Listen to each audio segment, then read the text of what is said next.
नमस्कार सभी को। आज हम चंद्रगुप्त मौर्य की उपलब्धियां पढ़ेंगे।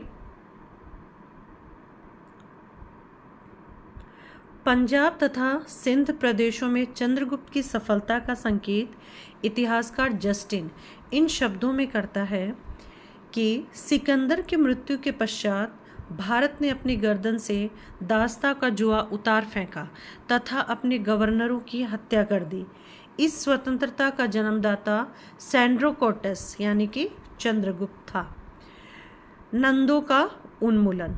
बौद्ध ग्रंथ मिलिंद पन्हो, ये जो बौद्ध ग्रंथ है मिलिंद पन्हो, इसके लेखक अज्ञात हैं और इसमें राजा मिलिंद, जो कि इंडो ग्रीक राजा मिनांडर को बोला गया है, द्वारा भिक्षु नागसेन से पूछे गए प्रश्नों और उनके द्वारा दिए गए उत्तरों को संकलित करता है।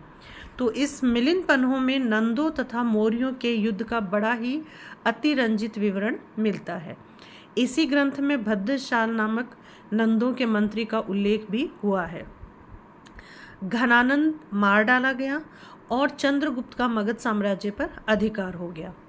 उसके बाद में चंद्रगुप्त मौर्य ने क्या किया? सेल्यूकस के विरुद्ध युद्ध किया।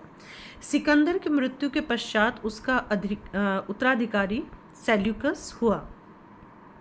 सेल्यूकस ने 305 ईसा पूर्व भारत पर चढ़ाई की तथा सिंध तक आ पहुंचा। अप्पियानुस लिखता है, सिंधु नदी पार करके सेल्यूकस ने चंद्रगुप्त से युद्ध किया। कालांतर में दोनों में संधि हो गई तथा एक वैवाहिक संबंध भी स्थापित हो गया। अब लेखक स्ट्रेबो क्या कहते हैं? उस समय भारतीय सिंधु नदी के समीपवर्ती भाग में रहते थे। यह भाग पहले पारसियों के अधीन था। सिकंदर ने इसे जीतकर वहां अपना प्रांत स्थापित किया, किंतु सेल्यूकस ने इन्हें सैंड्रोकोटस को वैवाहिक संबंध के फलस्वरूप दे दिया तथा बदले में 500 हाथी प्राप्त किए। तो इन विवरणों से ऐसा संकेत मिलता है कि सेल्यूकस युद्ध में पराजित हुआ था। किससे? चंद्रगुप्त मौर्य से।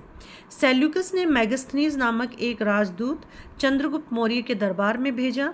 वह बहुत दिनों तक पाटलिपुत्र में रहा तथा भारत पर उसने इंडिका नामक एक पुस्तक की रचना की थी। अब है चंद्रगुप्त मौर्य की पश्चिमी भारत की विजय। तो जो पश्चिमी भारत की विजय की जो जानकारी है वो किससे मिलती है? गिरनार अभिलेख से।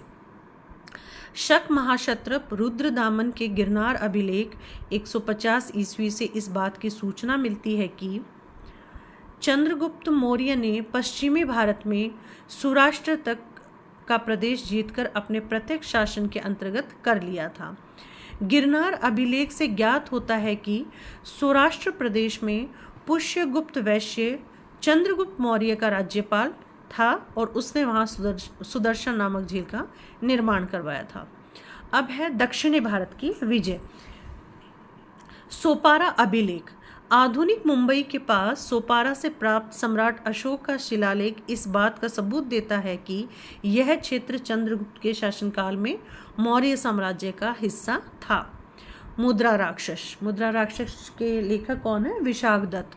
तो मुद्रा राक्षस में मौर्य साम्राज्य के दक्षिण तक विस्तार का संकेत देता है।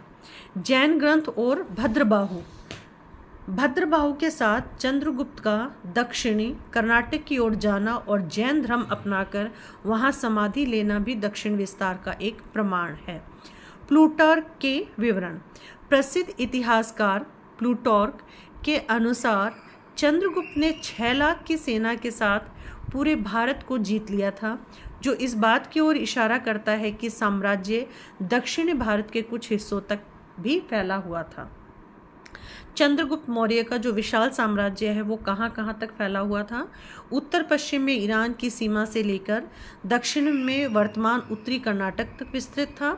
पूर्व में मगध से लेकर पश्चिम में सौराष्ट्र तथा सोपारा तक विस्तृत था। इतिहासकार स्मिथ के अनुसार हिंदुकुश पर्वत भारत की वैज्ञानिक सीमा थी। यूनानी लेखक इसे पेरोपेनिसस अथवा इंडियन काकेसस कहते थे। यही चंद्रगुप्त तथा सेल्यूकस के साम्राज्यों की सीमा थी। चंद्रगुप्त मौर्य ने सेल्यूकस को हराकर भारत की उस वैज्ञानिक सीमा पर अधिकार कर लिया था। Thank you.